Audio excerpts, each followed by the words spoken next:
Under segregation, we could not be in the same environment, use the same beaches as white folks. You still could go to the beach, but why would you want to go down there if you don't have a place to change your clothes, if you're not going to be able to get a meal easily, and if somebody may slash your tires or give you a ticket?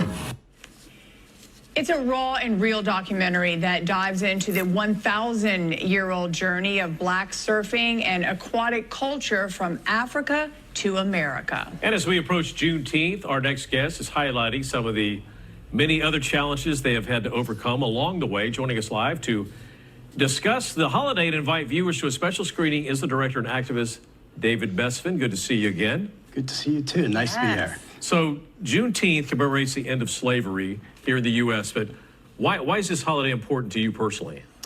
I mean, to me personally, it's the historical significance, you know, the sacrifice that the enslaved went through, and also I think the sacrifice of those who actually freed them.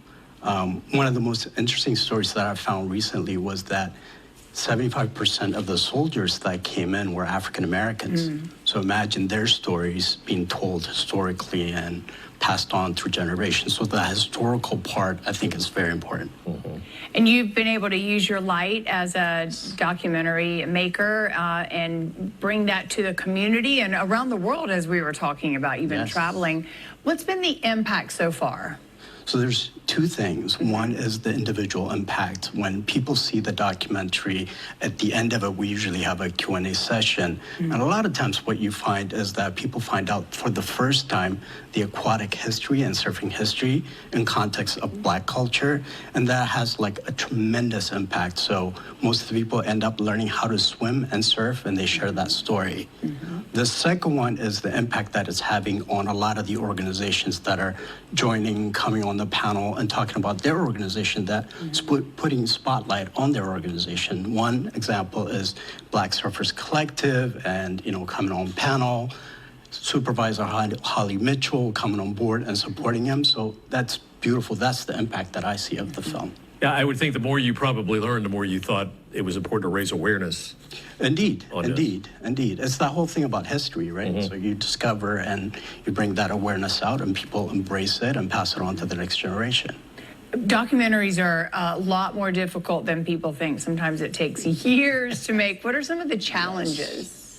I think one of the main challenge for me was finding distribution. That was, I think last time I was here, we were talking about distribution, and you know, recently I'm very optimistic, and recently I was lucky to partner with Comcast, the Black Experience Xfinity, so it's going to be available on August 1st with our partners there.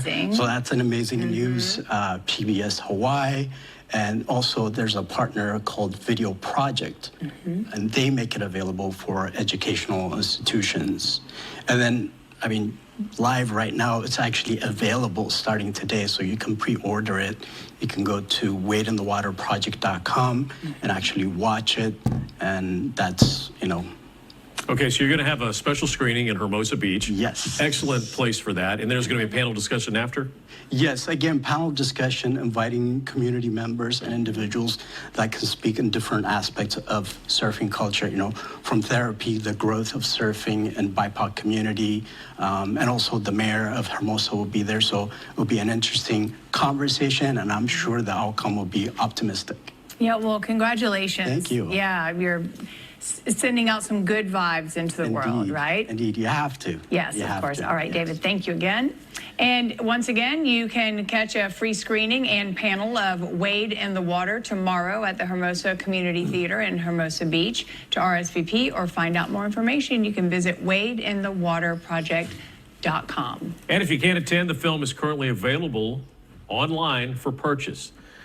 Now let's go to a guy that knows absolutely nothing about surfing. Never seen a board in his life, never been in the ocean. That's as close as he's ever gotten, right? There you go. Well, in honor of David being here, we're going to start you off with the surf report. That's right. Yeah, that's right, David. A big shocker to you. Yeah, we're going to see some good surf over the last couple of days. We have seen it, and now we're going to see some 1 to 3 foot breakers as we make our way down south into Orange County. We've got a bit of a southwesterly